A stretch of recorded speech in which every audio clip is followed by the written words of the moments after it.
ദൈവത്തിന് മഹത്വം. നമ്മുടെ പ്രതിദിന ആഹാരം സെപ്റ്റംബർ 25. ജ്ഞാനത്തോടെ തിരഞ്ഞെടുക്കുക.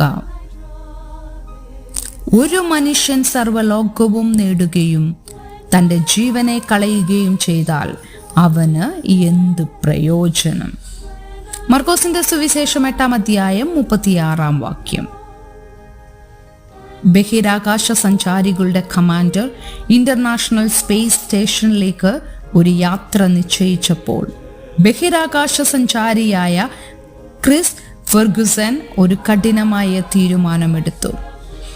ഈ തീരുമാനം യാത്രയുടെ സാങ്കേതികത്വമോ സഹയാത്രികളുടെ സുരക്ഷിതത്വമോ സംബന്ധിച്ചതൊന്നുമായിരുന്നില്ല, മറിച്ച് അത് താൻ ജീവിതത്തിൽ ഏറ്റവും പ്രധാനപ്പെട്ടതായി കരുതിയ ഒരു ദൗത്യവുമായി ബന്ധപ്പെട്ടതായിരുന്നു. തൻ്റെ കുടുംബം ഫെർഗുസൺ തൻ്റെ മകളുടെ വിവാഹത്തിൽ സംബന്ധിക്കാൻ തൻ്റെ കാൽ ഭൂമിയിൽ തന്നെ ഉറപ്പിച്ചു നിർത്താൻ തീരുമാനിച്ചു. നാം എല്ലാം ജീവിതത്തിൽ പലപ്പോഴും തീരുമാനങ്ങൾ എടുക്കാൻ പ്രയാസപ്പെടാറുണ്ട്.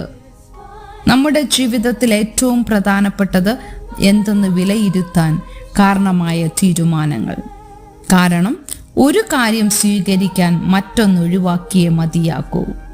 എന്നെ അനുഗമിക്കുക എന്ന് പറഞ്ഞപ്പോൾ യേശു തൻ്റെ ശിഷ്യന്മാരോടും കേവലം കൂടെ കൂടിയ ജനത്തോടും കൂടെ ജീവിതത്തിലെ ഏറ്റവും നിർണായകരമായ തീരുമാനം എന്താണെന്ന് പറയുകയായിരുന്നു.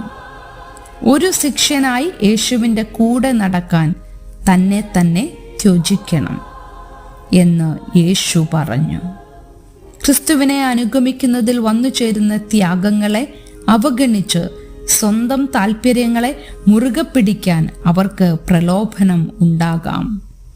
അതിനാൽ വില കൊടുക്കാതെ ശിഷ്യരാകാൻ കഴിയില്ല എന്ന് ക്രിസ്തു അവരെ ഓർമ്മിപ്പിച്ചു. നമുക്കും ജീവിതത്തിൽ മൂല്യമുള്ളതെന്ന് കരുതുന്ന പല കാര്യങ്ങളും പിന്തുടരാൻ പ്രേരണയുണ്ടാകും. എന്നാൽ അവ നമ്മെ യേശുവിനെ അനുഗമിക്കുന്നതിൽ നിന്നും വ്യതിചലിപ്പിക്കും.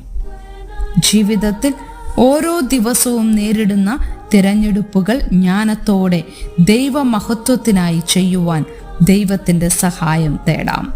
ചിന്തിക്കുക, യേശുവിൽ നിന്നും നിങ്ങളെ അകറ്റിക്കളഞ്ഞ എന്ത് തിരഞ്ഞെടുപ്പാണ് നിങ്ങൾ നടത്തിയത്? അവനോട് നിങ്ങളെ കൂടുതൽ അടുപ്പിച്ച തിരഞ്ഞെടുപ്പുകൾ എന്താണ്?